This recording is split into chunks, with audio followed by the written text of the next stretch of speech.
Greetings, everyone. Welcome to the weekly wrap-up for Friday, September 2nd, 2022. I hope everybody's having a fantastic day out there in the interwebs. Today, looks like things were started off on a good foot. Most of the markets here, again today, you do a better job of combing my beard before I start. Like I said, most of the day, the markets look pretty good. And then late in the afternoon, things really started to fall apart. So one of those things, it looks like the rest of the globe wasn't too bad. Well, maybe not so much Asia, but the European markets looked really good. So on the docket for today, we're going to go through how everything performed for the week. We're going to go through the economic data that came out this week and see if there's any good news or bad news or anything we can glean from that. We're going to go through a quick recap of the economy today. There's, I think, some labor news and let's see, some financial wellness, how much you need to have saved in one article. And then the last thing I got to share is it's a portion of an episode from the Tom Woods Show. He's got Mr. Gene Epstein on there, and Gene is a very brilliant man. He was the economics writer for, I believe, Barron's Magazine for several decades, and so he is one of the smartest men in the world of economics and just the world in general, quite honestly. So, all right. Well, if it's your first time watching, please slam that subscribe button. Give me a like, share, all that good stuff. Big old thumbs ups wherever you're watching this. I would greatly appreciate it. And also leave a comment. Put some comments in there. Let me know who's listening or watching these things. I always appreciate some feedback. And all right, let's go ahead and jump in and check out the numbers for today.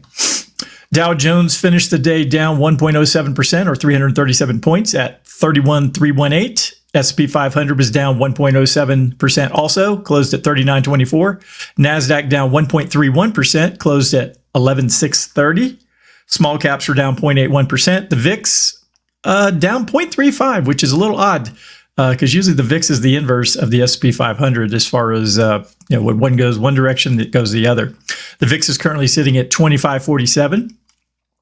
Moving on to Canada, they were up 0.67, Brazil up 0.43, Mexico up 1.28. Moving across the Atlantic, Germany up 3.33%, UK up 1.86%.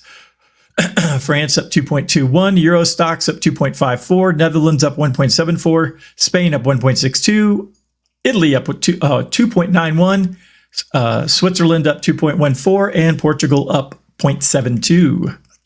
The Russian markets, the MOEX was up 1.05, the RTSI up 0.4. Moving to the Asian markets, mostly red here, unfortunately. Japan was down or basically flat at down 0.04. Australia down a quarter. New Zealand down just 0.04. The Chinese markets, the Shanghai was flat at up 0.05. The SE component down 0.09. China A50 down 0.65. DJ Shanghai down 0.14. The Hang Seng down 0.74. And the Taiwan weighted came in down 0.87. So kind of a mixed day. Most of the Asian markets were, down or flat, nothing too dramatic. The European markets were going gangbusters, and it was, basically the same thing here for the U.S. most of the morning, and then it just all fell apart. So those things do happen. It is not abnormal or unusual for these sorts of things to occur. All right, well, let's look and see how the markets fared for the week. It looks like the Dow Jones is going to finish the week down about 2.67%.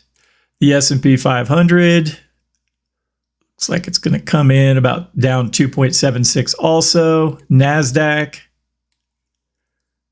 looks like it's going to finish the week down 3.73. Dow Utilities looks like down 0.89, and the Dow Transports finished the week off down 3.97%. So looks like that one was the worst as far as the transports. The utilities was probably the best, and then everything else kind of fell into the middle. So let's go ahead and back out and look at the trend from the first of the year. Let me add in my trend lines. Again, we can see, it looked like we were going to have a nice rally. Potentially, a lot of people were saying, hey, we probably hit the bottom in June, early July. Things are going to be okay. We're going to, have another few years of uptrends. Well, again, we've been through this with the downturn of 2008 and 9. Please do not allow, a dead cat bounce or a bear market rally trick you into thinking, hey, we need to go full steam ahead and put all of our dry powder to work, because when you look at other parts of the chart, like such as down here, we've been below the midpoint on the momentum indicator. It did cross over into positive territory in early August, but was fairly short-lived, and it's going to cross back over. And if we go to a 2-day chart, we never even crossed back into positive territory on the 2-day chart. So, this to me, anytime this crosses below this midpoint is bad news. You probably want to reduce your exposures of whatever asset classes you're looking at. Like I said, this is the Dow Jones. So it has been in negative territory since February of this year. And yes, while it did get really, really close to climbing back over, it's really dangerous to do so. So, and again, we can look back here 2 years ago. We crossed that line, had a nice downturn. These things are fairly telling as far as looking at the charts. Let's go back to the daily chart. Also, looking here just on the short term, the stochastic has also fallen back down, and same thing with the relative strength indicators. So it's now back below 50. So right now, if someone came to me with some fresh powder and said, hey, I'd like to go ahead and get into the market, I'd say, well, yeah, you can go ahead and open up an account, but today is probably not the best day to be diving in with both feet into the equity markets. It can get real painful real quick. So, all right, well, let's go ahead and jam through some economic data that came out this week. Initial jobless claims came in at 232,000. Forecast was 248. So a little under forecast, but nothing too dramatic. Still in line with previous weeks. A little bit lower than the last 2 or 3, but again, not the end of the world. Continuing jobless claims came in at 1.438 million for right on forecast. And if we look at our long-term trend, we can see we have been, it looks like we're all right. 1.3 to 1.5 million seems to be about the range right now. And again, looking at the chart, historically back over the last few years, we were at, just a hair under 2 million continuing claims. It had actually gotten fairly low right before the whole pandemic occurred.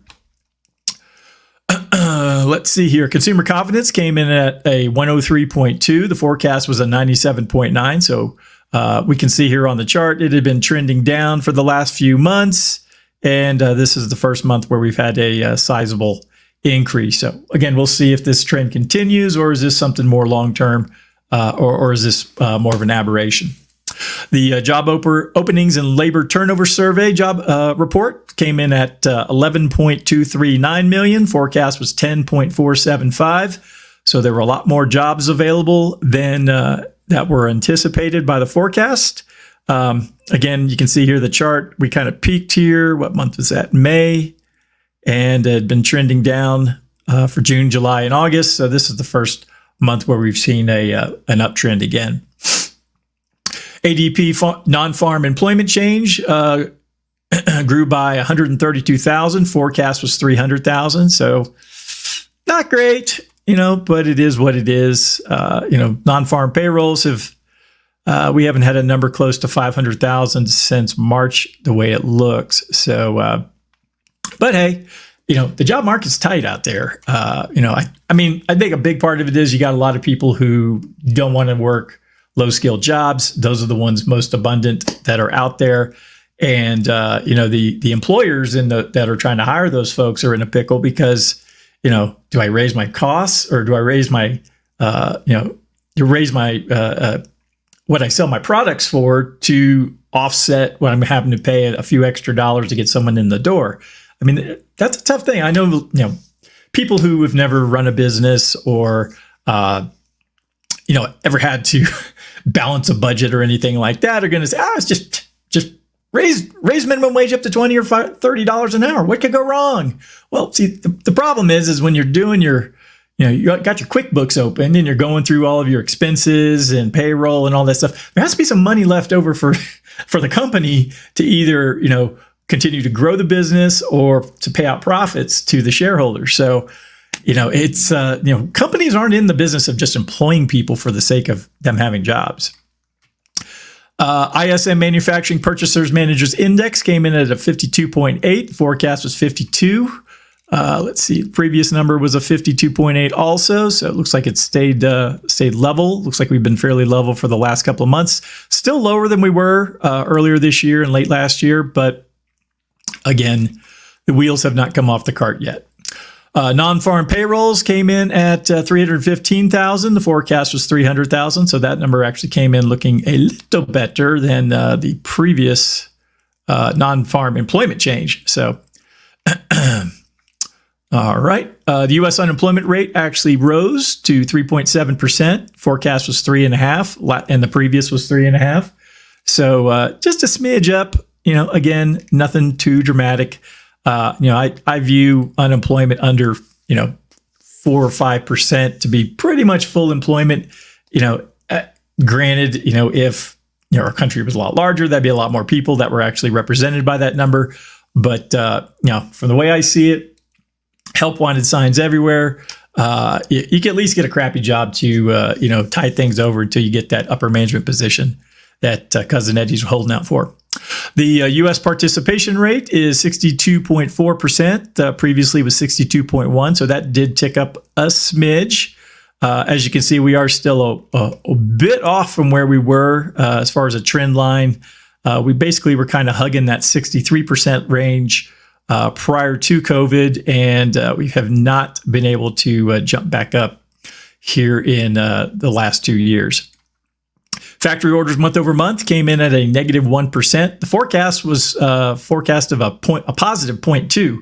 So not sure what the issue was there as far as durable goods orders and all that good stuff, but somebody was way off on their forecast there.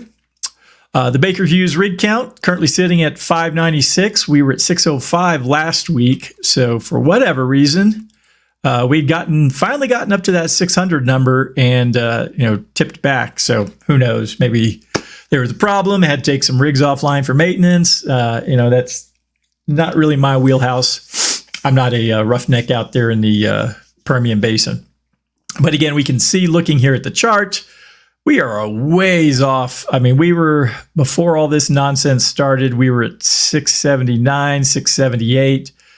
So we're still 70, 80 rigs off of where we were as we went into the whole Corona thing. And if we jump back even further, I mean, you can see here back in the during the Obama years, we had a ton of rigs online. I think a lot of that had to do with all of the fracking that was going on. And because the oil prices, when oil prices were so high in the early part of his administration, it really incentivized, the oil field guys to come up with more creative ways. And when the price of oil is as high as it is, it makes, the extra expense of the fracking technology negligible so that, they're still making a nice profit.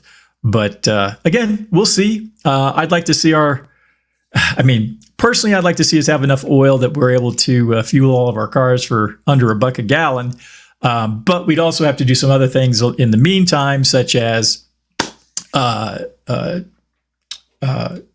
having nuclear power plants running all of our major cities. And I was doing some little homework yesterday afternoon while I'm, bored listening to some podcasts and baseball and such. And, basically the way I see it is, 1 gigawatt of power is what a reactor puts out. And I think if my math is right, that would be about 750,000 households. So if you were to, say, cut that back a little bit and just say 500,000 households, each household has 3 people, about 1.5 million people could be powered by one reactor. So like a city like Houston, which has, I don't know, I think there's now between 6 and 7 million people in the metro area there these days. You could probably get by with, somewhere between 6 and 9 reactors. Would power the entire city. Granted, you might have to have some oil and gas backups for times where, there's, strains on the system. But if you did that around the country, because right now I think if what I read was up to date, I think there's about 90 nuclear reactors around the country right now. And at, I think, like 52 power plants. The reactor itself is just the one dome with the core inside and all that good stuff. And I'm sure there's more recent ways that they do it. But yeah, you could have a plant have, say 4 reactors, and that would basically run, 6 million people basically out of, if you just do that quick math. So, if we have 300 million plus Americans, you could probably get by with about 300 to 400 actual reactors. How many plants that would be, I don't know. You'd have to kind of scatter them around the country. But if we had that, we would have our energy problem completely solved. And we would just be using petroleum products for, putting gas in your car. If you wanted to use an electric car, great. You just plug into the grid. You got all that, super cheap nuclear power going into your car. More power to you. I'm all for that. But anyways, so that's kind of my soapbox there. All right, let's go ahead and read quickly through today's recap of what happened in the market. S&P 500 in U-turn as European energy crisis fears mount on Gazprom delay. The S&P 500 gave up gains Friday as rising worries about a brewing energy crisis in Europe, denting global growth offset data pointing to a stronger than expected U.S. labor market. Russia's state-controlled energy firm Gazprom said it won't be able to resume gas flows through the Nord Stream pipeline, a major supply route to Europe, by a Saturday deadline, citing a fault during maintenance. The energy firm didn't provide details on a new timeline, stoking further worries about an energy crisis in Europe, adding to fears of a deep recession on the continent that could derail global growth. U.S. stocks gave up their early day gains, which followed data showing that the U.S. economy created more jobs than expected and wage pressure slowed as more people entered the labor market. August payrolls were 315,000 ahead of expectations for 300,000, while the participation rate jumped 0.3% to 62.4, the highest level since March, matching the COVID-era high, Jeffrey said. Treasury yields eased from the session highs, but did little to boost growth areas of the market such as tech. Meta platforms slipped 3% to lead big tech lower, with Apple, Microsoft, and Google down more than 1%. Chip stocks also slid into the red, though their losses were kept in check by a climb in Broadcom. The chipmaker delivered upbeat guidance after reporting quarterly results that topped Wall Street estimates on both the top and bottom lines, led by strength in its semiconductor business. Sentiment on chipmakers has been soured by deteriorating global growth that is expected to hit demand, but Broadcom could weather the storm, quote, better than most due to being a consistent scrubbing of a backlog, long lead times and non-cancelable orders, and heavy infrastructure exposure, end quote, Deutsche Bank said. Lululemon Athletica, meanwhile, jumped more than 7% and delivered an upbeat outlook, forecasting strong sales to continue even as inflation continues to put the squeeze on consumers. The athletic leisure wear company also reported quarterly results that topped analyst estimates. In other news, Beyond Meats fell 4% after Bale Gifford cut its stake in the plant-based food producer to a 6.61% stake from a 13.38% stake previously reported last year. Yeah, I'm not eating that garbage. I'm not eating plant-based meat. I have nothing wrong with plants. I love baked potatoes. There's foods that I am more than happy to eat, but turning them into something else, it's just not my thing. All right, here's an article about the payroll situation. U.S. non-farm payrolls rose. My nose is itching. rose a solid 315,000 in August, but wage growth slowed. The U.S. economy continued to create jobs at a solid pace in August, but wages slowed and the unemployment rate ticked up surprisingly, adding to tentative signs of a slight cooling off of the labor market. Non-farm payrolls rose by 315,000 through the middle of the month, a slowdown from July's 526,000, but clearly ahead of consensus forecasts for a 300,000 person gain. Wage growth also eased by more than expected, with our average hourly earnings rising only 0.3% rather than the 0.4% expected. That was down 0.5% in July. As such, the annual rate of earnings growth stayed at 5.2%, well below the current rate of inflation. The Labor Department's monthly report also noted that the unemployment rate ticked up to 3.7% of the workforce from 3.5% in July, its highest level since February, but still close to historic lows. Quote, This growth brings total non-farm employment to 240,000 higher than its pre-pandemic level in February of 2020, the Labor Department said, citing notable job gains in professional and business services, healthcare, and the retail sector. Even so, the pandemic continues to leave deep marks on the economy. Even after a fall of 300,000 in August, some 1.9 million people across the country were still unemployed because their employer closed or lost business during the 2-year reign of COVID-19. Another 500,000 were still kept out of the labor force altogether by its consequences. Analysts said the slight decline in wage costs and an increase in the labor force participation rate would take a little of the pressure off the Federal Reserve, pointing to some modest relief on the inflation front. However, they added that the report was broadly consistent with other data showing the labor market is still relatively tight by historic standards. Data earlier this week showed a surprise increase in job vacancies in July and another drop in weekly jobless claims. Quote, all told, many U.S. labor indicators remain very strong, and the ones that looked the most problematic a few months ago are bouncing, end quote, said Jens Nordvig, chief executive of Extante Data via Twitter. Quote, there's really nothing to make the Fed relax and pivot, end quote. Quote, the Federal Reserve should take much solace in the numbers in its battle against high inflation, end quote, said Mark Zandi, chief economist at Moody's. Quote, the job market is bending under the weight of the Fed's interest rate hikes, but it's not breaking, end quote. I say give it time. What's funny is, I mean, everyone's cheering on the Fed that they're like these magical people who are fixing problems, but it's like, guys, these are the fools who created this issue.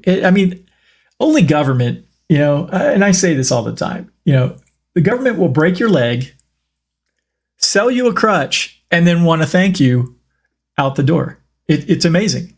If they had never even been around, none of these problems would have occurred. Yeah, would there potentially would have, well, I don't know. Most people seem to think it came from a lab at this point. They're not even hammering people on social media for saying that anymore. I would point the blame at that little mousy looking dude who was up on the stage next to Trump all those months, Fauci. But anyways, I have no proof. The guy just rubs me the wrong way, and I think he's a weasel. All right. How much money do you really need to achieve financial wellness? Probably the question most people want to know. How much do I need to have saved?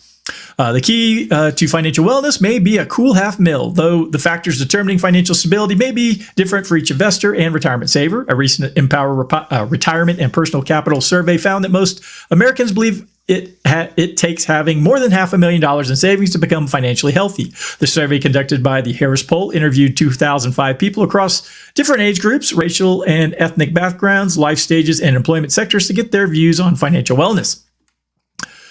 The poll found that Americans' views on financial wellness evolve as they progress through different phases of life or experience significant, quote, perspective-changing events, end quote. However, Americans feel that the average amount of money it takes to achieve financial well-being is $533, according to the survey. The survey found that Americans don't feel financially healthy themselves until age 47. Wow, I'm 48. I don't. What's funny is regardless of how much you make or how much you have saved, it never feels like it's enough. My wife and I make a very handsome living today, and there's months it's like, well, where the hell did all the money go?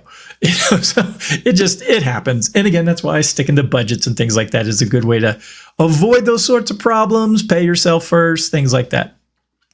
Quote, while many Americans believe financial well-being is attainable, less than half say they're financially healthy today, the survey says.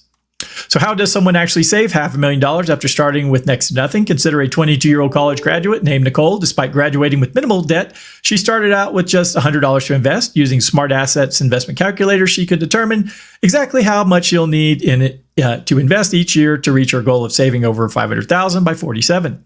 Assuming an 8% annual rate of return, that's pretty aggressive. I mean, yeah, maybe over the last 15 years, 8% is good, but I'd probably put it at more like 6 or 7 if you're going to be on the upper side.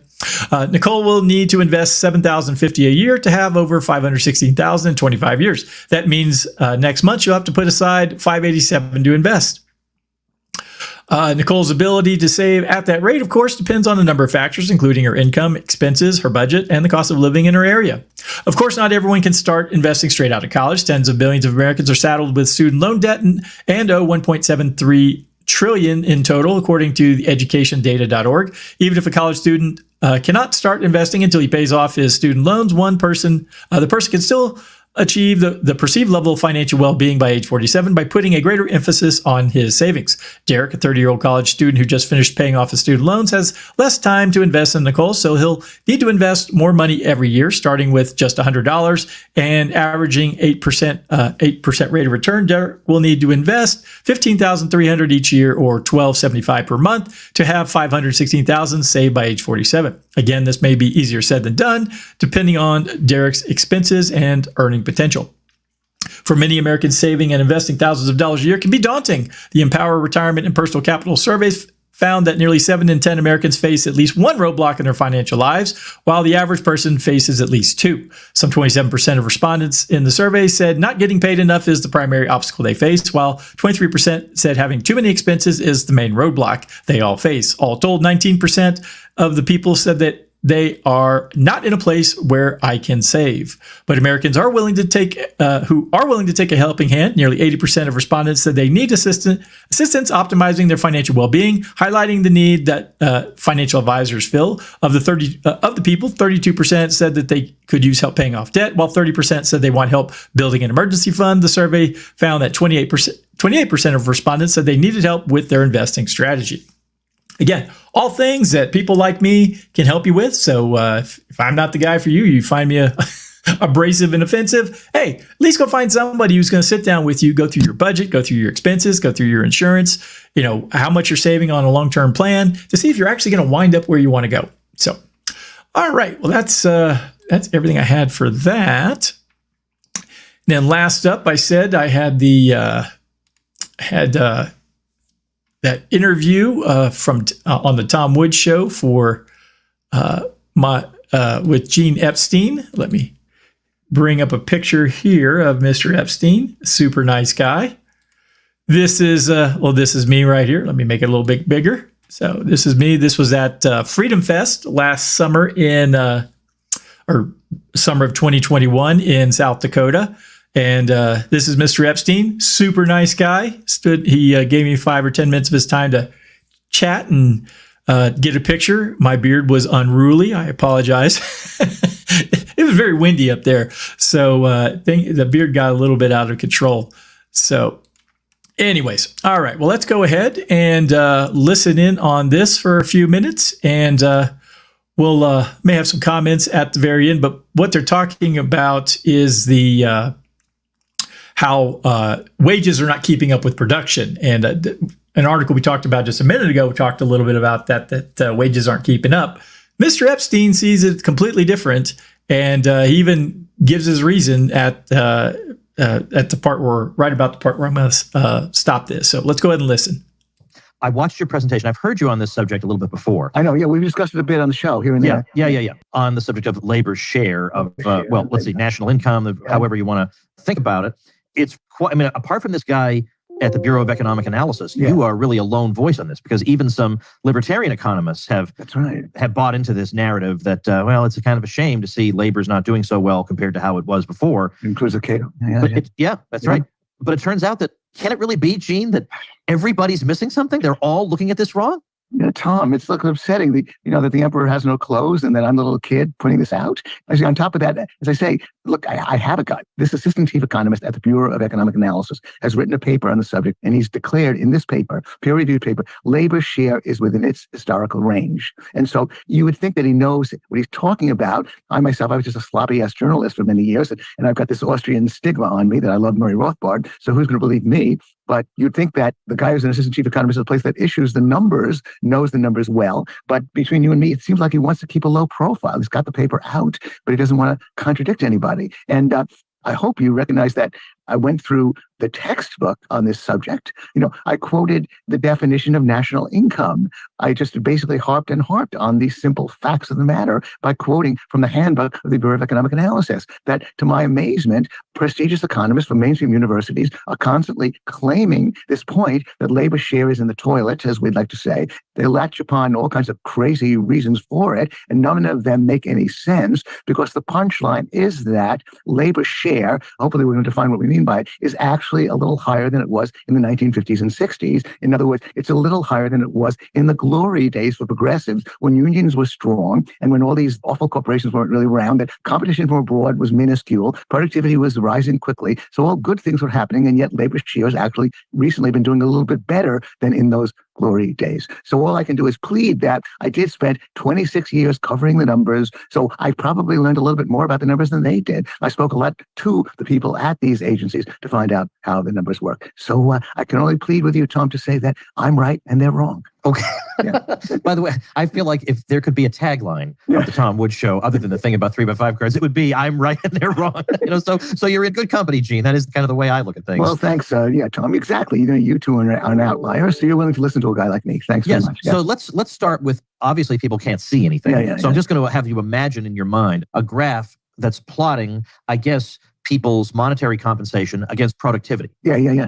And these two things for a long time tracked each other. Yeah. But in this graph that is inflation adjusted, suddenly the productivity goes up while the compensation lags behind. Yeah. And this is taken as a commonplace by everybody that, well, there's been this divergence. And of course, you can imagine Marxists having a field day with this. Yeah. But you looked a little bit more closely at this, and what did you find? Yes. This is going to be a good session because I have got the great explicator, the great communicator, Tom Woods, having listened to my lecture. By the way, the lecture that you saw, Tom, was delivered at the Mises Institute in front of a great crowd of kids. And I recently was talking about how kids aren't interested in listening to lectures. But of course, this was a select group of really motivated young people who listened to a fantastic series of lectures from Mises and Austrian economists. And they're willing to put up with me. And I threw up the charts. And you are one of those people who listened to the lecture as well. And you grasped it. So again, to recapitulate what you've just said, it shows that the typical chart that you see on Twitter. I delivered this lecture, by the way, at PorcFest, the Porcupine Fest in New Hampshire. And one of the guys in the audience said, yeah, look, I see this on Twitter all the time. What do you see on Twitter? You see that from the late 1940s through the early 1970s, about 1971, 72, labor compensation as defined, conventionally defined by the Bureau of Labor Statistics, labor compensation per hour, I should say. As they calculated, it tracked output per hour, productivity. Both series are inflation adjusted. And the fact that they're both inflation adjusted makes them seem sacrosanct. And then you find that these two inflation adjusted series, the labor productivity rises fairly steadily from the early 70s, and the compensation way lags it. So the exploitation rate becomes wider and wider and absolutely horrifying. Is one of the subtler jokes, Tom, as I also mentioned in the lecture, that there's a contingent of gold bugs, I guess, who look at the early 1970s and say, aha, what happened then? Well, President Nixon closed the gold window. The gold window being that the U.S. was obligated to give you gold, give a foreigner gold, not a citizen, not an American citizen, but give a foreigner gold for any dollar that foreigner held. And this was running out of control, way too many dollars out there. So Nixon closed the gold window. And maybe it can be blamed on, maybe the fact that he did that caused a lot of problems. But some of our semi-fanatical colleagues among the Austrians claim, well, that's the reason why labor productivity continued to increase and labor compensation lagged it severely. But it's odd, although they don't, I think they're almost religiously invested in this because they don't bother to explain exactly what the causal connection was. So I just try to point out that even, as you point out, even some of our fellow travelers believe in this chart. And my God, it comes directly from the BLS, Bureau of Labor Statistics. Who can doubt it? It's inflation adjusted. Well, I have shocked people. I've been shut off on Twitter because it looks as though I'm some kind of magician. By the way, I enjoyed that interview you had of Doc, what's his face? Doc Dixon, yeah. Doc Dixon, yeah. So I did a Doc Dixon. I took the same trends and I reran them, and I showed that they actually track each other up to the present day, that they can be made to track each other. Nothing changed in the early 70s. From the early 70s through the present, through the second quarter of 2022, compensation is tracking productivity.